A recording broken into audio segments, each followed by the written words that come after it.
Latest chika, may bago akong nabalitaan.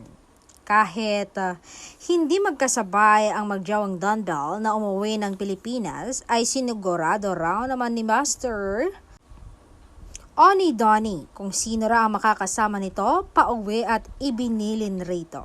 Hirit nga nito sa kanila na huwag niyong pababayaan. Iyan ang best investment ko sa buhay ko. Hindi ko kayang mawala yan sa akin.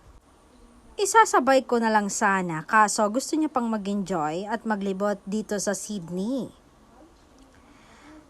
Pero ayon pa sa aking source, ang nakakakilig pa ay ilang minuto raw na nagyakapan ng dalawa bago umalis si Donnie papuntang airport pauwi ng Pilipinas.